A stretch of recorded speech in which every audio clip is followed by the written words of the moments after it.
सबसे पहले चलूंगा डॉक्टर अजीज खान के पास और उन्हीं से शुरुआत होगी। डॉक्टर अजीज खान, आपने बड़ा फैलाया कि योगी और मोदी जी में पटती नहीं है। आज तो 6 बार मोदी जी ने योगी जी की तारीफ कर दी। साथ ही साथ उन्होंने कहा विकासवाद भाई भतीजावाद नहीं, विकासवाद से चुनाव होगा, विकासवाद के नाम पर। क्या कहेंगे अब आप? विकास प्रमुख मुद्दा है और आप भी यही चाहते थे कि विकास मुद्दा बन जाए। कैसे आलोचना कर पाएंगे अब आप? दीपक जी, इस पे मुझे एक शेर याद आता है।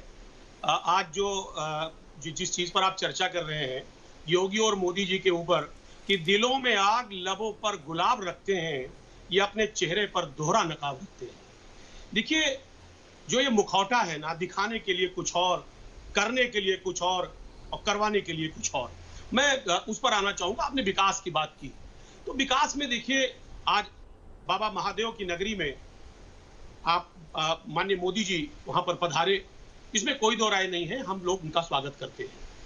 लेकिन 7 साल पहले भी जब माननीय मोदी जी आए थे, उन्होंने बड़े बड़े वायदे किए थे और काशी की जनता बहुत बड़े बड़े मन से उनको अपनाया था। लेकिन आज कहीं ना कहीं काशी की जनता जो है वो अपने आप को ठगा महसूस कर रही है। जिस तरीके से कोरोना काल में भयावह स्थिति पैदा हुई बनारस में, आप अंदाजा लगाएं कि लोगों की जानें चली गई, हॉस्पिटल्स नहीं मिले, ऑक्सीजन नहीं मिला, और मोदी जी ने एक बार भी अपने संसदीय क्षेत्र में एक बार भी जानने की कोशिश नहीं की। अगर किया भी तो क्या किया? वर्चुअल मीटिंग, और यह बहाना कि साहब कोरोना है इसलिए हम आ नहीं सके। अभी कुछ दिन पहले उन्होंने स्टेटमेंट जारी किया। लेकिन उसी दौरान यादव कितनी बार आजमगढ़ गए? अजीज खान साहब, ये भी बता दीजिए।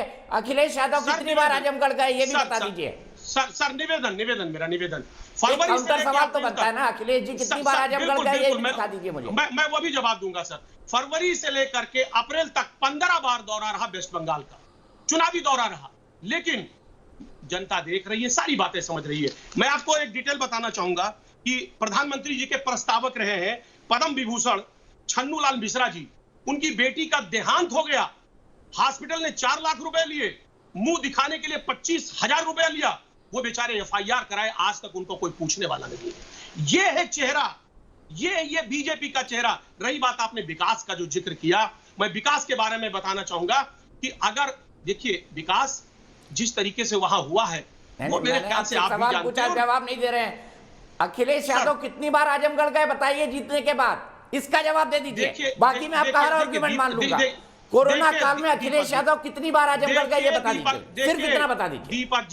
दीपक जी, जिसके पास ताकत होता है, शासन होता है, सत्ता होता है, हिसाब उसको देना पड़ता है। हमारे पास तो कुछ है ही नहीं। हम अगर किसी की मदद करना चाहें तो कैसे मदद कर सकते हैं? हमें दुख है कि आजमगढ़ को भी कहीं ना कहीं माननीय मोदी जी को उसी नजर से देखना चाहिए। मतलब आपने हाथ खड़े कर दिए, आप मान रहे हमने हाथ खड़े कर दिए? जब डेफिनेटली हाथ खड़े कर दिए, कहीं ना कहीं। ठीक है, मैं चलता हूं, आपने इसी बात पर चलता हूं। शलभ मणि त्रिपाठी जी के पास हाथ खड़ा कर दिया, पूर्वांचल को धोखा दिया। अच्छा, धोखा दिया।